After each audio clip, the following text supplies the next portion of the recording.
Now, back to Star Confessions dito sa TV5.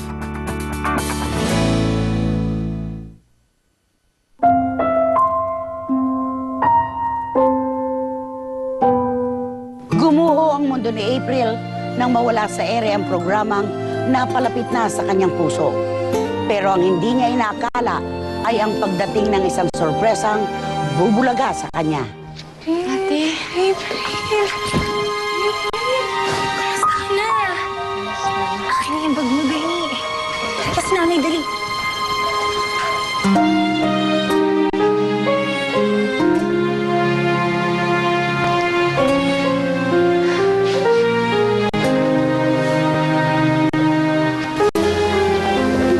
Ayos lang yan. Okay lang yan. Bale, ipasok niyo ng mga bags. Sige na, ingatan. Siyempre naman na kapatid yata namin na. Para kay April pa.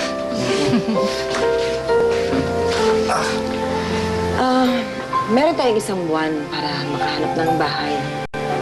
Eh, wala na, hindi na ako kumikita sa palengke. Okay lang yun, Mami. May mga racket pa naman ako sa Maynila eh. Sigurado makakaraos pa rin naman tayo.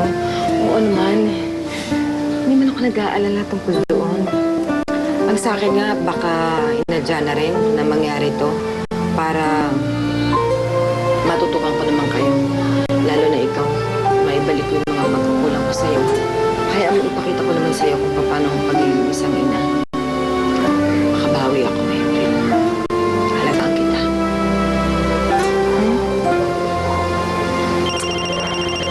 Ay, ate, tumutunog yung telepono. Telepono. Sige. Sagutin ko lang to, ha? Pagkain na niluto sa atin kanina. Hindi masyadong madami, pero... Hello? Oh, kumusta na?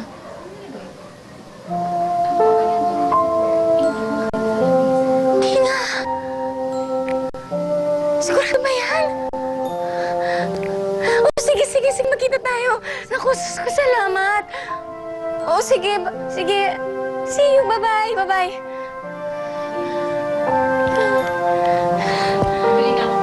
Mami! Bait talaga ng Diyos. Hindi tayo pababayaan. Oh, bakit, April? Eh, tumawag sa akin yung kaibigan ko. Ang sabi niya magbabalik na daw sa TV si Kuya Willie. Talaga? Mami, sa Channel 5. Tapos kukunin niya kami ulit. Oh my God! Naku!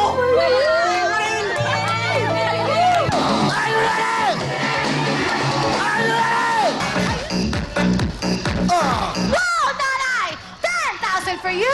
Congratulations! Alright! Nung lumipat si Will sa TV5, mas naging blessed kami. Pagpirma pa lang namin ng kontrata, binigyan agad kami ng kotse. Mas naging masaya rin ang samahan sa set. At ngayon, kumusta ka na? Sobrang happy po. Sobrang blessed po. At ngayong nandito ka na ngayon, hinahangaan ka na, bukang bibig ka ng kahit sino, at gusto kang gayahin ng mga kabataan, may gusto ko bang pasalamatan? Una po yung Diyos. Okay. Kasi siya po yung nagbigay sa akin ng lahat. Siya po yung nagpa-realize sa akin na kailangan mo matuto sa buhay para makamit mo yung ganito. Pangalawa po yung pamilya ko. And siyempre po yung pinaka-importante sa lahat, si Will. Kasi po, kung hindi dahil sa kanya, kung hindi dahil sa tulong niya, hindi ko po makakamit lahat ng pangarap ko. Kung hindi niya po ako binigyan ng chance na i-perform ko po kung anong dapat meron ako, hindi po ako makikilala ng tao. At dahil napakalaki na dapat mong tanawing utang na loob sa salitang yun, pwede bang tumayo ka ngayon at bigyan mo kami ng isang humahagibis at napakasayang congratulations. Congratulations! Sadyang ang malikot ang indak ng buhay. Hindi natin alam kung kailan ito iindayog pa itaas o bubulusok pa ibaba. Kaya mahalaga sa tuwina ay nakikisayaw tayo, sa mga tugtugin na daanan man ng unos ay tiyak na di matitibag. Ito ang musika ng ating pamilya at matibay na pananampalataya. Ako po si Christy Fermin na nagsasabing, sa maningning na buhay ng mga bituin ay may mga kwentong magbibigay aral sa atin. Salamat po sa inyong pakikibahagi. Ito po ang Star Confessions.